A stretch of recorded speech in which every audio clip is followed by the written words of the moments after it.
the most popular personalities in the evangelical world. Tonight is your night for a miracle. And one of the most controversial, and whether he's on his daily TV show. Someone has just been healed of cancer, stomach cancer. Receive the fire of the Holy Ghost. Fire on you in Jesus' mighty name. Or whether he's preaching at the live crusades that attract millions around the world, one thing is sure. Substance. Benny Hinn is never dull.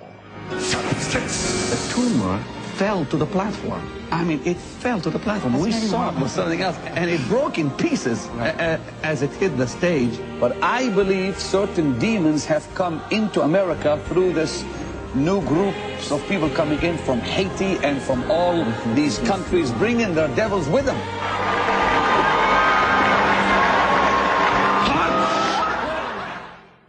Showman, salesman, businessman, Benny Hinn has built himself into a kind of one-man multinational religious conglomerate. It's estimated his ministry brings in more than $200 million a year, mostly based on his pledge that you will be healed if you have enough faith, and especially if you attend his crusades. 4 years ago, we took our hidden cameras inside Benny Hinn's organization. Tonight, we'll tell you what's happened to him since. But our story isn't only about the man who promises miracles, but also about a remarkable little girl who is looking for one. Step out of your sickness, step out of your disease, and come into the river. He calls them Miracle Crusades, and as always, Benny Hinn's appearance 4 years ago in Calgary was a finely tuned event. Cancer cannot stand in the presence of the Holy Ghost. Cancer is only a name, but there's a higher name than cancer. That's Jesus. It all builds towards the miracle healing that Hinn maintains is channeled from God through him. The healing everyone here is waiting for. Fire on ya! Fire! Malbacoremelo. What you see on TV are the lucky ones allowed up on stage. But we found out how those people who actually meet Benny Hinn are chosen. We interviewed a man who saw those miracle crusades firsthand as one of Pastor Benny's security detail. He agreed to talk with us if we disguised his identity. We called him Andrew. How do they pick the ones they want to go on stage at that point? They have staff members that go through and give them a quick interview. And they'll ask them, what's wrong with you? Oh, I've had rheumatoid arthritis of my left shoulder. I can't lift it. All of a sudden, can you lift your shoulder? Because if you can't lift your shoulder, you can't go on stage. According to Andrew, the screening system has one purpose: to keep the truly sick or disabled away from Benny Hinn. Those people are never allowed near the stage. In our original broadcast, viewers were captivated by a mother and daughter we met in the stands at the Calgary Crusade. Janice Brulotte is a lifelong believer whose 8-year-old Grace couldn't walk because of a severe neuromuscular disorder. I said, honey, we could stay up here because you know what? I said, Jesus is up here. And she said, no, Mommy. She said, I'd like to go down and see if Benny Hinn could pray for me. I said, are you sure? She said, yes, Mommy. Hoping for their miracle, they tried to make their way towards the stage, but they were intercepted by Hinn screeners, who ordered them to sit down. Grace and I moved over to the side. We sat and waited, and Grace asked me if I could help her to try and walk. And that was kind of her faith in action. And so I picked her up, and we tried walking back and forth. And that was kind of a hard moment. We caught up with Janice and Grace as they fled from the arena, their hopes of a miracle, even a prayer from Pastor Benny, now gone. They just kept saying if she healed, and like there was such a big rush, yeah. And what can I say? She just wanted people to pray for her.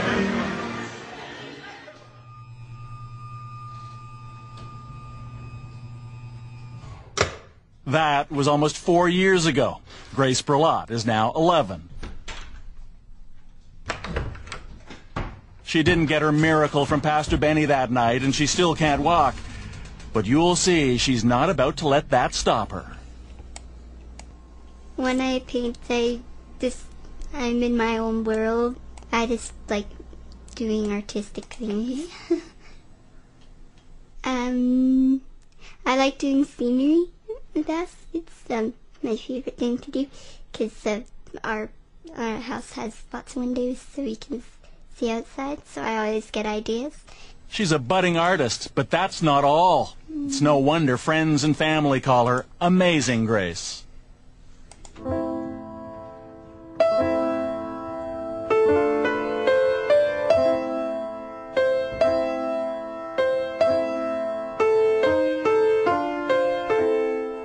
In addition to not being able to walk on her own, Grace still has stiff joints and weak muscles. She's got little mobility in her hands, but with a bit of help, she can play the piano.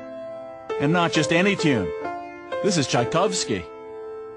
She said, "Mommy, I'd like to take piano lessons." And I said, "Oh, I don't know, hon," because I was a little bit worried that she might be disappointed, because her hands are such that they're not like our hands. Her fingers don't work like our fingers, and her arm joints are rigid, and so I just wasn't sure how it was going to work.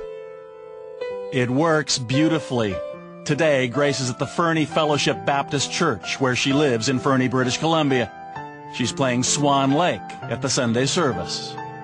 And I was sitting listening to her, and she played it so beautifully, and she put her whole, like I say, her whole body and her whole heart into it, and it just epitomized who she was. You know, a little swan who was gray and seemingly ugly and not very popular with the flock, and little ugly duckling developed into a beautiful white swan and was loved and accepted by everyone after that.